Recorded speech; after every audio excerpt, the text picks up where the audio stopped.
السلام علیکم۔ آج کی ویڈیو بہت اہم ہے۔ آپ نے سوال کیا تھا کہ اشتراکیت کسے کہتے ہیں، یعنی سوشلزم کسے کہتے ہیں، اور کیا اسے ماننے والے مسلمان رہ جاتے ہیں۔ دیکھیے، یہ ایک ایسی ویڈیو ہے جس میں کسی مسئلے پر تو گفتگو نہیں ہوگی، کیونکہ میں اپنے آپ کو اس لائق نہیں سمجھتا کہ کون اسلام میں رہتا ہے، کون خارج ہو جاتا ہے اس سے، اس پر میں اپنی رائے دے سکوں۔ جو باتیں ہیں وہ میں آپ لوگوں کے درمیان رکھوں گا، باقی فیصلہ آپ لوگوں کو کرنا ہے، کیا صحیح ہے کیا غلط ہے، اور مجھے امید ہے کہ آپ بالکل صحیح فیصلہ کریں گے۔ تو سب سے پہلے ہم جانتے ہیں کہ آخر ہے کیا، یہ سوشلزم ہے کیا چیز۔ تو سوشلزم ایک تحریک کا نام ہے، سب لوگ پہلے سے بھی جانتے ہیں۔ تو سب کو پتہ ہے کہ سوشلسٹ پارٹی کیا ہے۔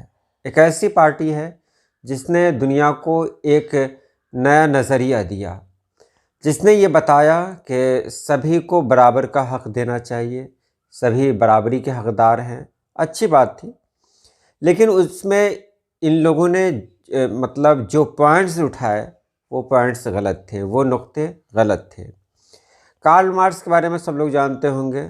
شروعات میں کارل مارکس نے جو کہا تھا کہ سبھی کو برابری کا درجہ دیا جانا چاہیے، لوگوں نے اس کی تائید کی اور اس کی حمایت بھی کی۔ کارل مارکس نے سرمایہ داروں کے خلاف جد و جہد کا آغاز جرمنی سے کیا۔ جان لیں، اس کا آغاز جرمنی سے ہوا، لیکن نظریات پر پہلا انقلاب مارکس کے انتقال کے 34 سال بعد روس میں برپا ہوا۔ یعنی اصل میں جو انقلاب برپا ہوا وہ روس میں برپا ہوا۔ اس وقت اس میں یعنی سوشلزم میں 3 طرح کے لوگ ہوتے تھے، یعنی 3 نظریے کے لوگ ہوتے تھے، لیکن سبھی کا نظریہ لگ بھگ ایک ہی تھا، تھوڑا بہت فرق تھا۔ نظریے میں اختلاف اس بات کی تھی کہ آخر حکومت اگر بنے تو حکومت کو کس طرح چلایا جائے، بس یہی نظریاتی اختلاف تھا، باقی ساری باتیں ایک تھی۔ اس میں سوشلسٹ میں یہ کہا گیا، سوشلزم میں یہ کہا گیا کہ آپ جو کچھ بھی کماتے ہیں اس میں سبھی کا حصہ ہے، یعنی وہ ساری جگہیں جہاں سے آمدنی ہو سکتی ہیں، چاہے وہ دکان ہو، چاہے وہ کمپنی ہو، کوئی فیکٹری ہو، کچھ بھی ہو، جہاں سے آمدنی ہوتی ہے وہ آمدنی صرف آپ کی نہیں ہو، وہ آمدنی سب میں برابر برابر بانٹ دی جائے۔ چلیے، یہ صحیح ہے۔ اور کچھ لوگ یہیں سے تھوڑا سا کنفیوزڈ ہو گئے کہ اسلام میں بھی تو یہی بات کہی گئی ہے، جو اسلام کے 5 ارکان ہیں اس میں ایک خاص رکن ہے زکوٰۃ۔ تو زکوٰۃ میں کیا ہے کہ آپ جو بھی کماتے ہیں، جو بھی آمدنی ہے آپ کی، یعنی جو بھی دولت ہے آپ کے پاس، اس میں 40 میں ایک حصہ غریبوں کے نام کرنا ہے، یعنی 2.5% غریبوں کے نام کرنا ہے۔ یہیں سے کنفیوژن ہوا اور لوگوں نے سمجھا کہ یہ اسلامی تعلیمات سے بہت حد تک متاثر ہے۔ بالکل متاثر ہے، اس میں دو رائے نہیں ہے، لیکن جب گہرائی سے مطالعہ کرتے ہیں کمیونزم کا تو وہاں پر بہت بڑی خامی ملتی ہے، اور تب پتہ چلتا ہے کہ یہ کمیونزم اندر سے اسلام کا دشمن ہے۔ وہ کیسے ہے؟ تو اس کے لیے دیکھیے کمیونزم نے کیا کہا۔ کمیونزم نے کہا کہ مذہب ترقی کی راہ میں سب سے بڑی رکاوٹ ہے۔ کوئی بھی مذہب ہو، مذہب میں یقین اور ایمان کا نشہ پلایا جاتا ہے، جس سے لوگ بہک جاتے ہیں، اور کیا ہوتا ہے کہ وہ لوگ ایکٹیو نہیں رہ پاتے ہیں، وہ سب کچھ مقدر کے حوالے کر دیتے ہیں۔ یہ سب اس میں کہا گیا۔ کیا کیا کہا گیا، اس کو آپ سنیں۔ کمیونزم مذہب کو نہیں مانتا، کیونکہ کمیونسٹ سمجھتے ہیں کہ مذہبی ترقی پسندی نظریات کی راہ میں رکاوٹ ہے۔ مذہب نے غریب کو غریب اور امیر کو امیر تر ہونے کا راستہ دکھایا ہے۔ مذہب نے ہمیشہ غریبوں کو تقدیر کا سرٹیفکیٹ دے کر غیر فعال غلام بننے کا درس دیا ہے۔ مذہب نے ریاست کی طرح طبقاتی نظام کو مزید پیچیدہ بنا دیا ہے۔ مذہب نے انسان کو توہم پرست بنا دیا۔ اس تناظر میں مارکس نے تقدیر کے فلسفے کو شرارتی اور مذہب کو عوام کے لیے افیون قرار دیا۔ مذہب کے نام پر عوام کا معاشی اور سیاسی استحصال کیا جاتا ہے، تو کمیونزم مذہب کو نہیں مانتا۔ جی ہاں، یہی میں آپ کو لانا چاہ رہا تھا کہ کمیونزم ہے یہ مذہب کو بالکل نہیں مانتا ہے۔ کمیونسٹ کی سوچ کیا ہے؟ تو مسائل کو حل کرنے کا واحد طریقہ یہی ہے کہ دولت پیدا کرنے کے تمام بنیادی ذرائع کو قوم کی مشترکہ ملکیت بنا دی جائے، تاکہ دولت کی پیداوار اور تقسیم قومی مفادات کے مطابق ہو۔ یہ کام سماجی انقلاب کے ذریعہ ہو سکتا ہے، جو محنت کش عوام کی رہنمائی میں برپا ہوگا، اور وہی اشتراکی ریاست کی تنظیم کریں گے۔ یہ سب کہا گیا۔ اب میں آپ کو بتا دوں کہ کیا یہ طریقہ صحیح ہے؟ ایک تو اس نے مذہب کو ہی الگ کر دیا، مذہب کے ہی خلاف ہے یہ، اور اس میں زیادہ تر لوگ جو ہیں، جو بھی مطلب اشتراکیت ذہن کے ہوتے ہیں، وہ دہریہ ہوتے ہیں، یعنی ناستک ہوتے ہیں، وہ سب یعنی خدا کو نہیں مانتے، کسی بھی خدا پہ یقین نہیں کرتے۔ دوسری بات یہ ہے کہ اس نے کہا کہ آپ جو بھی کماتے ہیں اس میں سب کا برابر کا حق ہے، اور یہ کہا کہ جو بھی فیکٹریاں ہیں یا جہاں سے آمدنی ہوتی ہے وہ سب غریب مطلب اس کو سرکار کے حوالے کیا جائے، اور وہاں سے جو آمدنی ہو وہ سب میں برابر بانٹا جائے۔ اب ایک چیز میں آپ کو بتاؤں، اسلام نے ایسا نہیں کہا۔ اسلام نے آپ کی دولت میں صرف 2.5% ہی کہا کہ غریبوں کو بانٹیں۔ آپ کی مرضی ہے، آپ خیرات جتنا چاہیں کریں، اس سے مطلب نہیں ہے، جتنی خیرات کریں ثواب ہے، اچھی بات ہے یہ۔ لیکن ایک جگہ یہ بھی کہا گیا ہے کہ آپ کسی صحت مند انسان کو خیرات نہ دیں، اس سے ان کا حوصلہ بڑھتا ہے۔ صحت مند انسان جو آپ کے سامنے جو ہٹھا کٹھا ہو، وہ آپ کے سامنے فقیر بن کے آتا ہے، ہاتھ پھیلاتا ہے، تو وہاں دینے سے کئی بار منع بھی کیا گیا ہے کہ اس سے ان کا حوصلہ بڑھے گا، سماج میں غلط میسج جائے گا اور لوگ محنت نہیں کریں گے۔ یہ ہمارا اسلام ہے۔ ہمارا اسلام یہ کہتا ہے کہ ہماری محنت کا پھل ہم کو ملے۔ ہمارا اسلام ہماری محنت کا پھل ضائع نہیں ہونے دیتا ہے۔ ہمارا اسلام وہ کہتا ہے کہ اگر تم محنت کرو گے تو تم کامیاب ہوگے، یہ نہیں کہ تم محنت کرو گے تو ساری دنیا کامیاب ہو جائے گی۔ یہ ہمارے سماج میں بہت طرح کے لوگ ہوتے ہیں، ایک سست ہیں، ایک ایکٹیو ہیں یعنی تیز ہیں، فعال ہیں، تندرست ہیں، چست ہیں۔ کوئی انسان ہے جو چور ہے، ایک انسان ہے جو چور نہیں ہے، ایک شریف ہے، ایک بدماش ہے۔ تو یہ ایک سسٹم ہے، یہاں ہر طرح کے لوگ ملیں گے۔ تو کیا اپنی محنت کی کمائی کو ہم چور، اچکے، سست لوگوں کے درمیان بانٹ دیں؟ اگر ایسا ہو کہ تمام سست لوگ ہیں، ان کو اگر کہیں دولت ملنی شروع ہو جائے، ہمارا حصہ اگر ان کے حوالے جانا شروع ہو جائے، تو کیا وہ محنت کریں گے؟ تو کیا دنیا کا نظام چل پائے گا؟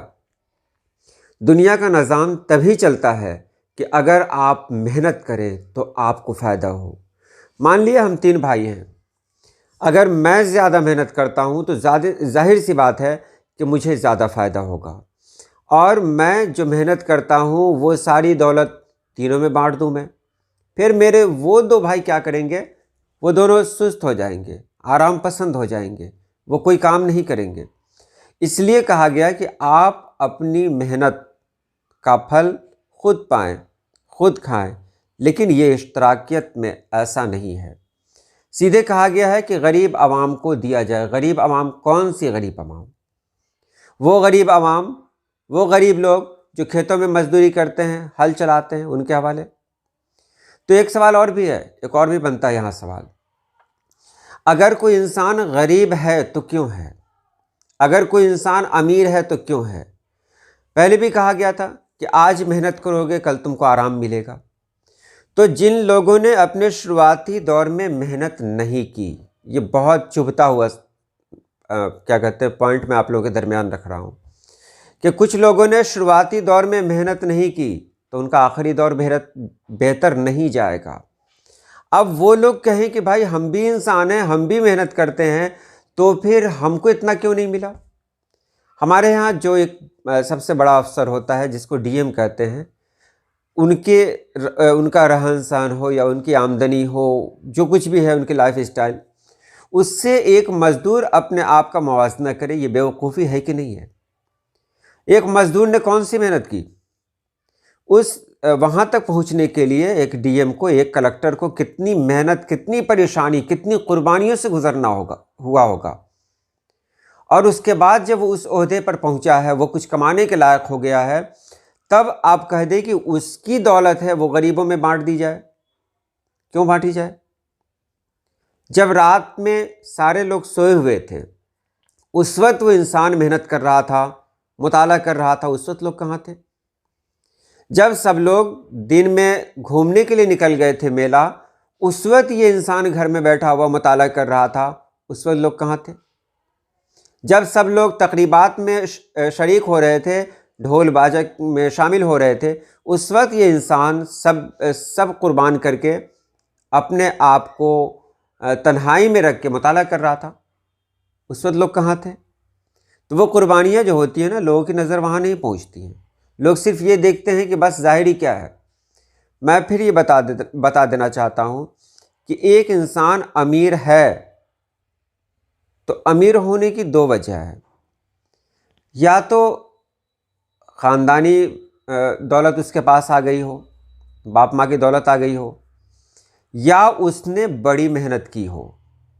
محنت صرف جسمانی نہیں ہوتی ہے، محنت ذہنی بھی ہوتی ہے، تو ذہنی اور جسمانی محنت دونوں کو ہم کو دیکھنا ہے۔ کچھ لوگ بیٹھے بیٹھے کما لیتے ہیں، کچھ لوگ محنت کر کے کماتے ہیں، اور کچھ نے کوئی کام نہیں کیا، تو ظاہر سی بات ہے وہ پیچھے رہ جائے گا۔ تو جو پیچھے ہے، جس نے محنت نہیں کی، اس کو اگر کہیں ہم دے رہے ہیں کچھ، تو یہ سماج کے خلاف ہے کہ نہیں ہے؟ اگر ایک آدمی آ جائے بہت پیسے والا اور پورے محلے کو ہر دن کھلاتا رہے، اس کی ضرورتوں کو پوری کرتا رہے، تو کیا آپ کو لگتا ہے کہ وہاں کے لوگ کامیاب ہو پائیں گے؟ نہیں ہو پائیں گے۔ تو ہمارا اسلام سب سے بہتر مذہب ہے۔ ہمارا اسلام کہتا ہے غریبوں اور مجبوروں کی مدد کرو، بے سہاروں کی مدد کرو۔ غریبوں کا مطلب یہ نہیں ہے کہ صحت مند ہو، وہ کام پر جا سکتا ہے اور نہیں گیا اور آرام سے بیٹھ کے کھا رہا ہے، اس نے یہ سوچ ہی لیا ہے کہ اب ہم کو آرام سے بیٹھ کے کھانا ہے، تو یہاں پہ اس کی مدد کے لیے نہیں کہا گیا ہے، اس کی مدد کے لیے کہا گیا ہے جو کسی نہ کسی طور سے مجبور ہیں، ان کی مدد آپ کیجیے۔ تو برابری کا درجہ اسلام دیتا ہے، لیکن اسلام اس سے پہلے پیغام دیتا ہے کہ آپ محنت کریں۔ جب سارے صحابہ کرام سفر پہ جا رہے ہیں، سبھی لوگ کہہ رہے ہیں کہ کام کون بانٹے گا، کھانا کون بنائے گا، یہ کون بنائے گا، وہ کون بنائے گا، تو سرور کائنات نبی پاک صلی اللہ علیہ وسلم کہتے ہیں میں لکڑیاں چن کر لاؤں گا۔ صحابہ کرام کہتے ہیں حضور آپ کو جانے کی کیا ضرورت ہے، آپ آرام فرمائیں۔ تو نبی پاک صلی اللہ علیہ وسلم نے کہا کہ نہیں، میں بھی اپنے آپ کو اس کام میں شریک رکھنا چاہتا ہوں۔ تو ہمارے نبی پاک صلی اللہ علیہ وسلم نے پیغام دیا کہ اگر آپ محنت کرتے ہیں تو آپ اچھے انسان ہیں، اگر آپ سست ہیں تو پھر آپ کی کوئی پہچان نہیں ہے۔ اس لیے اشتراکیت میں یہ جو کہا گیا برابری کا درجہ، ہم تو اس کے بھی خلاف ہیں کہ وہ جو تصور برابری کا دے رہا ہے وہ تصور بھی صحیح نہیں ہے۔ اگر اسلام جیسا تصور وہ دے دے تو پھر ہم اس کے ساتھ ہیں، لیکن پھر ایک وہی معاملہ آتا ہے، وہ کہتا ہے کہ مذہب رکاوٹ بنتی ہے۔ آپ خود ہی سوچیں، اگر مذہب نہ ہوتا، دنیا کا کوئی بھی مذہب ہے، چاہے ہندو، مسلم، سکھ، عیسائی، کوئی بھی مذہب ہے، آپ دیکھیں اگر مذہب نہیں ہوتا تو دنیا میں کیا امن و امان ہوتا، کیا شانتی ہوتی دنیا میں۔ آج لوگ ایک دوسرے کو اگر کہیں نہیں مار رہے ہیں، اس کے پیچھے یہی وجہ ہے کہ لوگ جانتے ہیں کہ مرنے کے بعد ہم کو حساب دینا ہے۔ یہ تصور، چاہے جنت جہنم ہو، چاہے سورگ نرک ہو، یہ ہر مذہب میں ہے کہ ہم اچھا کام کریں گے تو ہم کو اچھی جگہ ملے گی، مرنے کے بعد ہم کو اچھا مقام ملے گا، بڑا مقام ملے گا۔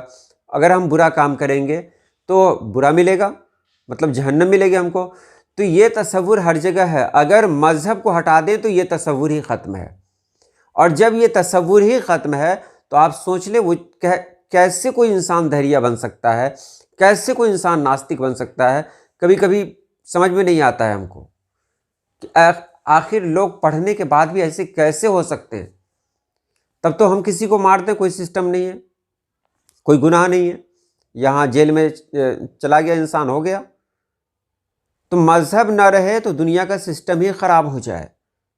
تو چاہے جتنے بھی مذاہب ہیں، یہاں مذاہب کے بارے میں یہ نہیں کر رہا ہوں صحیح غلط کون ہے، لیکن یہ کہہ رہا ہوں کہ چاہے دنیا میں جو بھی مذاہب ہیں وہ ایک تصور ضرور دیتے ہیں کہ صحیح کام کرو گے تو تم کو اچھا پھل ملے گا، غلط کام کرو گے تو تم کو برا پھل ملے گا۔ یہی بات ہے کہ دنیا کے لوگ چاہے جتنے بھی برے ہو جائیں اندر سے ڈرے اور سہمے ہوئے رہتے ہیں۔ اشتراکیت اسی مذہبی تصور کو ختم کرنا چاہتا ہے۔